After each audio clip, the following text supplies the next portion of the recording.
How many discounts does USAA Auto Insurance offer? Too many to say here.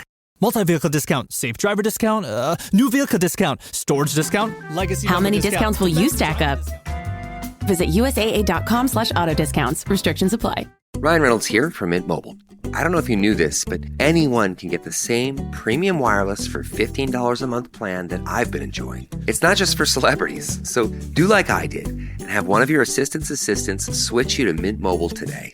I'm told it's super easy to do at mintmobile.com/switch. Upfront payment of $45 for 3-month plan, equivalent to $15 per month required. Intro rate first 3 months only, then full price plan options available. Taxes and fees extra. See full terms at mintmobile.com. This episode is brought to you by Indeed. When your computer breaks, you don't wait for it to magically start working again. You fix the problem. So why wait to hire the people your company desperately needs? Use Indeed's sponsored jobs to hire top talent fast. And even better, you only pay for results.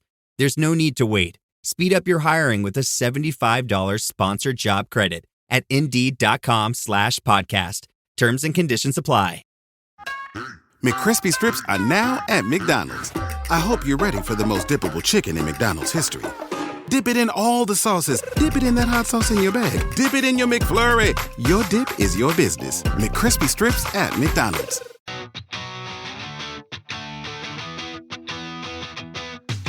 Welcome back to Rams Up, your favorite LA Rams podcast. We are part of the Fans First Sports Network, and you can follow us on YouTube at youtube.com/@RamsUpPodcast. I'm your host, Mark. I'll be joined often by my football guru, Ian, along with a bunch of other friends of the show on occasion. Let's get to it. Hey, what's going on, Ram fans? Mark from Rams Up here. I'm going to get into part 3 of my parsing of the Rams schedule, taking a look at just 2 teams this episode. Those 2 first-place teams the Rams play, because they're a first-place team in the NFC anyways, the Lions and the Eagles. So this won't be it won't take nearly as long as the previous segments, but 2 really challenging games for our Rams. Before I get started, just last episode I talked about the 49ers salary cap challenges, especially in 2026, and I didn't see this coming. Maybe I don't have my finger on the pulse of the 49ers as well as I should, but they gave Fred Warner an extension, well-deserved. I think he is the best linebacker in football. 3 years, $63 million, so he is now the highest paid linebacker in the league, and he deserves it. He's 28 years old, so 3 years kind of makes sense from the 49ers perspective. You would expect at that point, maybe his play would start dropping off a little bit. So Warner re-upped with the 49ers for 3 more years. So let's get back to the intent of this episode, and that is our part 3 of dissecting the Rams 2025 schedule. And real quickly, got the preseason games up here on the YouTube channel, the Cowboys, Chargers, and Browns. And then we have that weeks 1 through 8, the Texans at the Titans, at the Eagles. That's one of the games we'll be talking about here, one of the opponents. And then the Colts, the 49ers at home. And then at the Ravens, and then the Jags in London. And then we move on to the Saints at the 49ers, the Seahawks and Bucks at home, at Carolina, at Arizona, and then Detroit at home, the second opponent we'll be talking about today, and then at the Seahawks, at the Falcons on Monday Night Football, and the Cardinals. Now, if you missed 2 or 3 episodes back, part 1 and part 2 of this, especially part 1, I went through a lot of nuances of the schedule. I don't want to rehash them here, but I encourage you to go back and check that out. I think there's some interesting items. You do deeper dive into the schedule, some fun facts, shall we say, and same with episode 2. I don't want to rehash the same stuff, though, so just go back and check those out if you haven't seen them yet. And then what do we got next? Now let's talk about rest time. Now, in years past, the Rams have really been screwed in this regard, and so have the 49ers actually. There was one year, I'm pretty sure, fairly recently, where the Rams played 4 teams coming off a bye, and there's been at least 2 years where the 49ers have had the same situation. It might have even been 5 games one year. And, for a billion-dollar industry, I've talked about this in the past, the NFL has to do a better job. And this year they did. There's a couple teams, well, one team especially, that is sitting pretty as far as rest time goes. That's the Detroit Lions. One team that got dinged a little bit, that's the Raiders. But overall, a much better job, especially if you're a Rams or 49ers fan. The Rams don't play any teams coming off a bye. They get some additional rest time coming out of their bye to play the Saints. And they also get a few days extra rest time coming off that Thursday night football game at Seattle, and then playing on Monday night against the Falcons in Atlanta.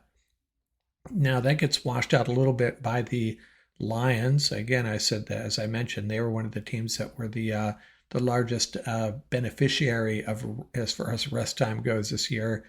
They come off a mini bye Thursday night football against the Cowboys. They're off the weekend, and then they come to LA. But bottom line is, Rams did not get screwed this year as far as rest time goes, and the NFL seems to be maybe putting a little more effort into this, because I just don't understand how they can screw franchises like that. Just so the rest time, the difference in rest time, just unacceptable in years past, and they, for the most part, have it squared away, at least for our team. And for the most part, I think they did. Overall, I think they did a really good job as far as this goes. So we are going to talk about one of our opponents, and that is the Philadelphia Eagles. We're very familiar with this team. And this Eagles roster is stacked, tons of talent, so there's plenty of key players to talk about. Quarterback Jalen Hurts, he has established himself as one of the better quarterbacks in the league, especially come playoff time. Barkley, the running back, all-pro, and we don't need to talk about him as Ram fans anymore. He destroyed us twice, and the Rams have to solve that mystery if they're going to get through the Eagles. Inside linebacker Zach Bond, another all-pro selection, as was wide receiver A.J. Brown, left tackle Jordan Mailata, and tackle Lane Johnson. And another all-pro player on the defensive side, Jalen Carter, defensive tackle. He's the one that made that play against the Rams that potentially cost us a trip to the Super Bowl. And 2 other offensive linemen named to the Pro Bowl, center Cam Jurgens and guard Landon Dickerson. And you know what? They got a bunch of other pretty decent players spread through their roster. We could talk about them all day long, how this roster is just so good. But they are beatable, as the Rams almost proved last year. So let's see, their draft picks. What did they do in the draft? Well, there's one guy that, a lot of us Ram fans wanted them to select, but deep down we knew they would not. But the Eagles went ahead and selected linebacker Jihad Campbell, and their other draft picks, safety Andrew Mukaba in the second round, and another linebacker that we talked about a little bit on here in our Ian's review of the linebacker group.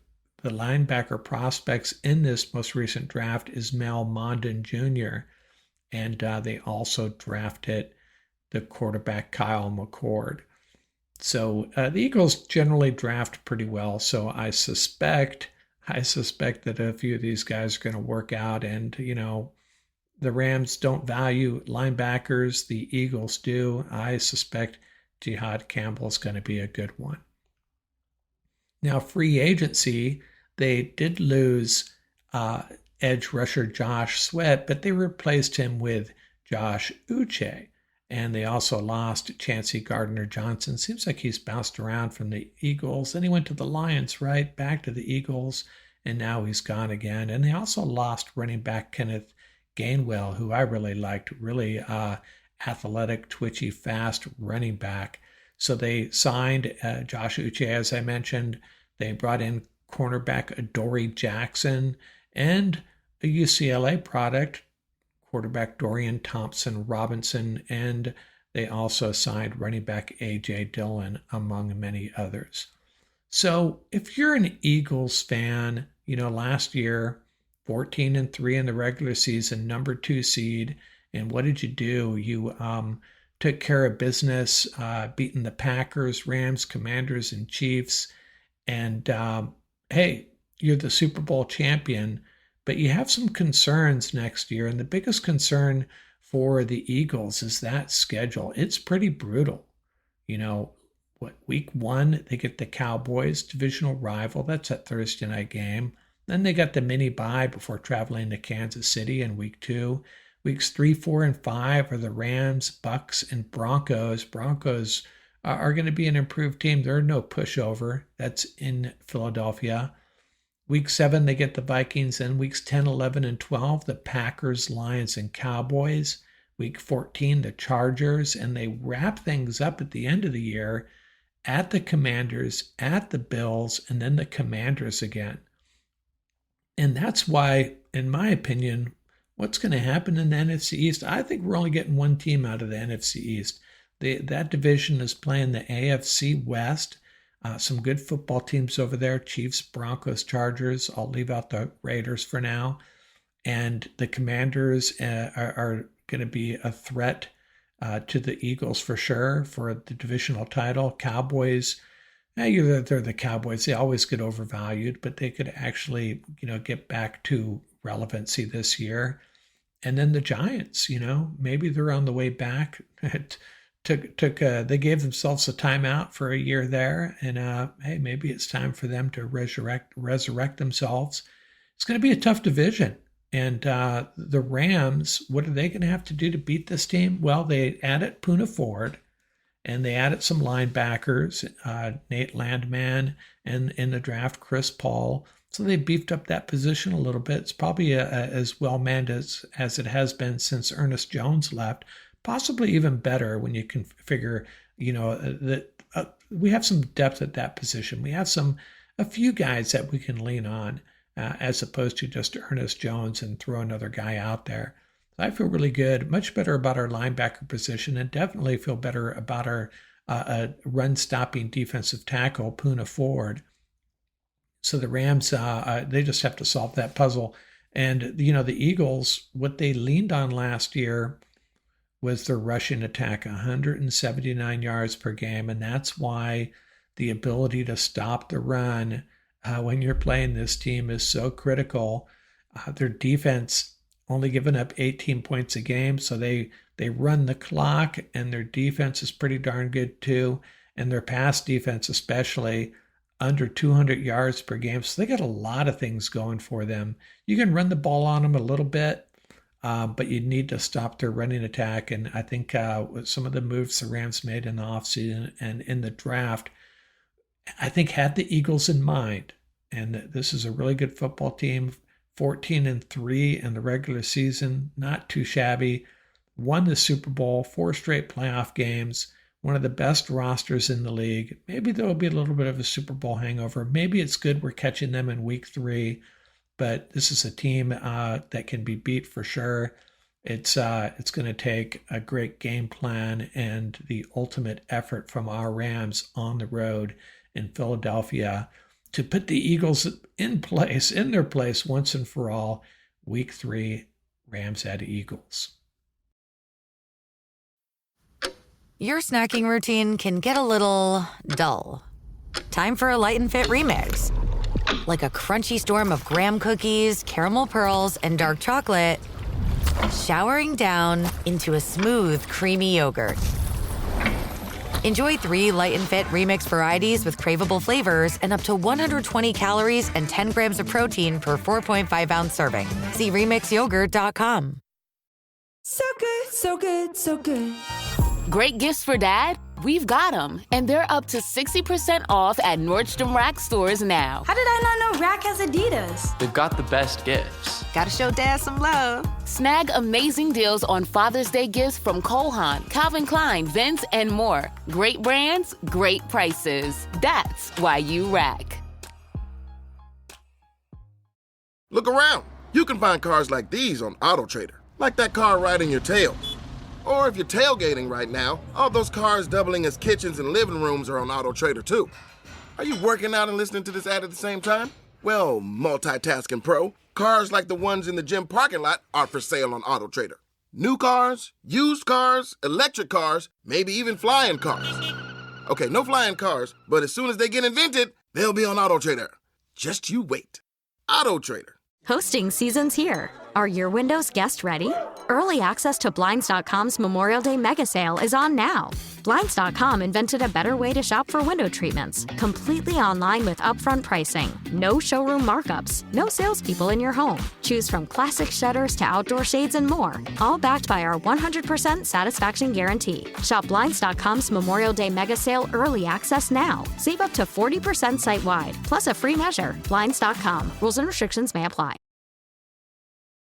Let's move on to our next opponent that we're going to discuss this week, the Detroit Lions. Suddenly we have this kind of a rivalry going with this team, thanks to the Jared Goff, Matthew Stafford dynamics, and Dan Campbell getting the Rams fan base spun up a little bit there in the playoffs. 15-2 last year were the Lions, the NFC North champions and the number one seed. They get the bye, and then they lose to the Commanders in the first round. Got trounced really at home. Bunch of key players we should talk about here. Jared Goff, we're all familiar with him. Running back Jahmyr Gibbs, wide receiver Amon St. Brown out of USC. He's all-pro. Right tackle Penei Sewell, all-pro. Center Frank Ragnow, all-pro. And offensive tackle Taylor Decker, all-pro. So they have something in common with the Eagles, don't they? A bunch of stud offensive linemen. Defensive end Aiden Hutchinson, he's a really good player. Remember, he got knocked out with that bad injury. He was hoping to come back for the Super Bowl. That didn't happen.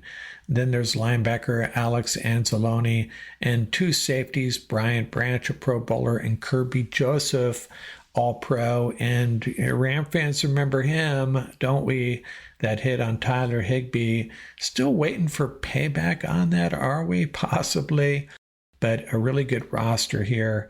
Now, free agency, they lost two key players, cornerback Carlton Davis and guard Kevin Zeitler, but they did sign quarterback DJ Reed coming over from the Jets, one of the better free agents available. Other than that, I didn't see a lot of additions that were going to be difference makers for the Lions. And, the biggest losses for the Lions, of course, are going to be their offensive and defensive coordinators, both moving on. Ben Johnson moving on, head coach of the Bears now, and Aaron Glenn, their defensive coordinator, also left. So this is, there's a void of leadership perhaps right now on this team. Ben Johnson has been replaced by John Morton, Aaron Glenn replaced by Kelvin Shepard. I can't tell you much about either of them at this point, but man, those are some big shoes to fill there, and we'll see if they can get it done. I would be a little concerned if I was a Lions fan. That was Ben Johnson, one of the better offensive minds in football, and Aaron Glenn certainly had that defense flying around a lot. They had some issues late last year. We'll talk about that in a second on the defensive side. Their draft picks, defensive tackle Tyleik Williams was their first-round pick.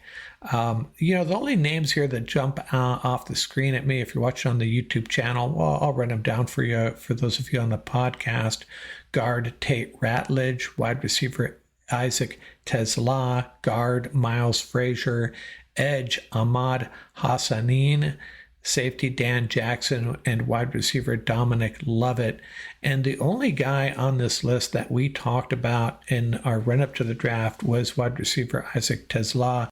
It was one of Scott Richmond's favorites, a big physical wide receiver. I thought he just kind of fit what the Rams do, but the Lions picked him in the third round, number 70 overall, and I have a feeling he's going to make a name for himself at the NFL level. Just a little prediction I'm going to throw out there. So, schedule highlights for this team. It's not an easy schedule, but they have a tough run here at weeks 5 through 7 at the Bengals, at the Chiefs, and then the Buccaneers. They come back from their bye and get the Vikings, and then at the Commanders and at the Eagles. This is what happens to first place teams, right? In weeks 13 through 15, the Packers, the Cowboys, and then they travel to California to play the Rams. So they have their work cut out for them. I expect them to be a very competitive team. I would not be surprised if they took a step back. And I think the Rams getting them in Los Angeles could be the difference here. They've barely gotten by the Rams twice now in Detroit. Had them on the ropes both times. Last time, of course, was the overtime game we lost to them. I don't know if I shared the stats on these two teams playing against each other. The Rams lead the series 45 wins, 43 losses, and a tie. And, of course, that last meeting, the overtime loss on opening day of last year. Now, we started to see some chinks in the armor of the Lions throughout the regular season, and a lot of it had to do with injuries, especially on the defensive side. Their offense still very prolific. Over 400 yards per game. That was second most. They're the highest scoring team in the NFL, 33.2 points per game. Now, how much did Ben Johnson have to do with that? We're going to find out. But their defense, pass defense especially, really took a step back. 244 yards per game they were giving up over the course of the season. That's the third worst. And that's not going to get you to many Super Bowls. And, they found that out with that loss to the Commanders, 45-31 in Detroit, and I feel like it wasn't even that close. Moving on to the summary here, what I've been doing over these past couple of videos is giving you a worst case and best case for each of these segments of the schedule. I did the AFC teams, the 4 AFC South teams plus Baltimore. I'll run that down here again in a second. And then the NFC South, I did the same, and now we're on these two teams. And maybe this is a little bit of a cop-out, but I got worst case and best case, 1-1. I don't think the Rams can sweep these teams, be happy to get a win, and I think they will get a win. I think the worst case is 1-1. You're going to say, hey, Mark, they could lose both of these games very easily. I think they're going to win one, though. I just really feel strongly about that. They're going to find a way to win one of these. Hey, I think there's as good a chance they're going to win both as there is they're going to lose both. But I'm going with 1-1, trying to keep it simple and straightforward here. And where does that leave us? That leaves us, well, I got it here on the screen for you. For those of you listening, on the AFC games, 5 games, I said the worst case was 3-2. I mean, we're talking about the Titans and the Jags and the Colts, plus the Texans and the Ravens. Not necessarily an easy haul, but not that scary either, in my opinion. Remember, we're talking about the Los Angeles Rams, one of the clearly a top 6 or 7 team in the league. I think they'll come out of that with 3 wins and 2 losses. Best case, 4-1. The NFC South, I felt the worst case was 2-2. I think the Saints and Panthers are still going to be down, and the Bucs will be the biggest challenge. And the Falcons, well, we don't really know about them. I think their defense is going to be improved, but I think the Rams' worst case is 2-2 there, and I think they could sweep the NFC South. Again, not going to get into it deep dive here. Already covered it in the previous video. And then tacking on the 1-1 worst case and best case, what we have so far right now, the worst case through these 11 games is 6-5, and the best case is 9-2. And we still have 6 divisional games to talk about, and we'll be doing that in a day or two. See how the time works out. See if anything else crazy happens that we need to talk about instead. We're also going to continue our walk through different position groups, limiting it to the NFC West, try to keep it simple. We've talked about the quarterbacks, the tight ends, and the running backs. We'll jump over to maybe edge rushers or secondary.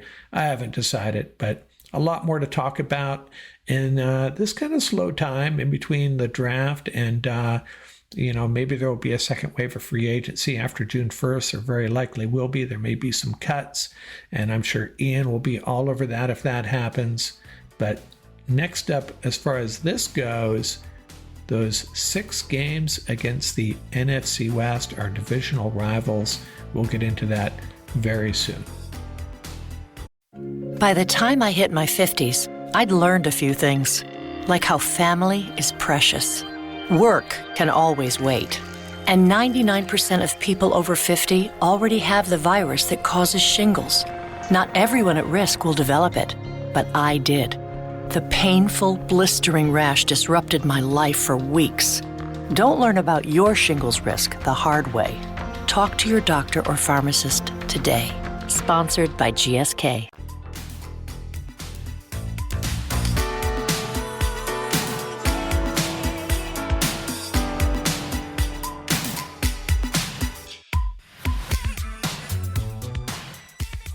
That's going to do it for this episode. Remember, you can reach us at ramsuppodcast@gmail.com. And don't forget about our YouTube channel.